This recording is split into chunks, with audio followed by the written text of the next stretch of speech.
But tonight we are honored to have and add 4 statues to our grounds this week.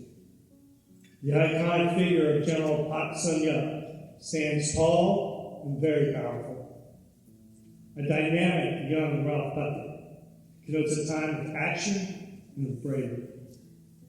The stalwart American NCO that you'll see is prepared to fight and win at all costs. And the formal Korean augmentee to the United States Army soldier fostered a new era of friendship and accord, bridging not just the language and culture, but establishing a friendship. All too often, the Korean War is called the Forgotten War. A little over 1.7 million Americans served in the theater during the Korean War. So tonight we sit and we pause for a couple of moments and we pay tribute to those who fought and died for Bell. We can never forget they prevailed in the defense of 2 homelands. And it's 2 homelands. I remind people of this all the time. Especially today, with what our enemy can do, we're protecting 2 homelands.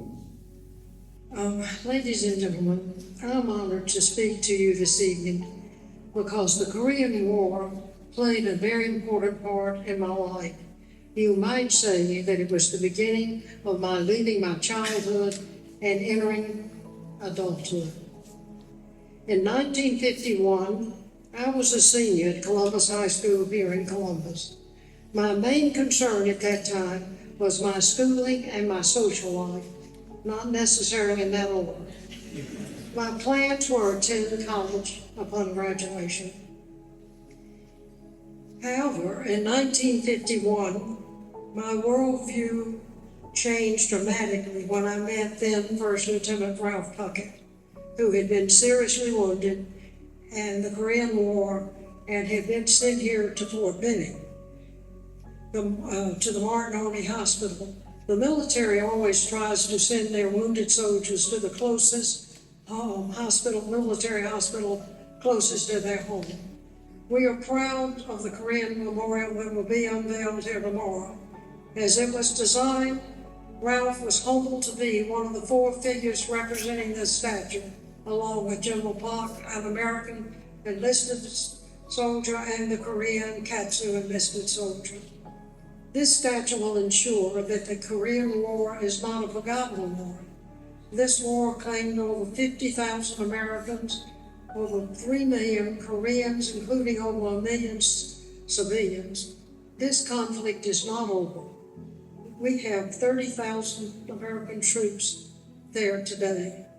May our countries continue to stand shoulder to shoulder as we have for the last 74 years. May our 2 countries continue to represent democracy to the free world, and may our friendship be an example to all nations. It is very fitting that this statue is dedicated, that the new Commanding General, Colin Dooley, and his wife, Jen, are here, as they are longtime friends of the Pucketts. Much of the world is relearning the meaning of interstate warfare, the tactics of large-scale combat operations, and what it means to fight tonight. But these lessons were never forgotten by the Korean Peninsula.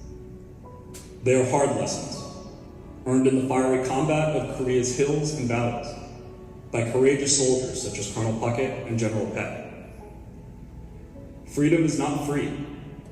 These lessons, and the men and women who gave them to us, must be honored and preserved. And so I want to again thank the National Infantry Museum Foundation for choosing to honor General Peck and Colonel Puckett and all those who fought and served in the Korean War. I may no longer be in the military, but I would like to conclude my remarks in a military fashion, in a way that echoes my grandfather's legacy. They are the mottos for the ROK U.S. Alliance, my grandfather's 1st Infantry Division, and the Infantry School here at Fort Moore. Kachi Kachida, we go together. Forward, follow me. Thank you.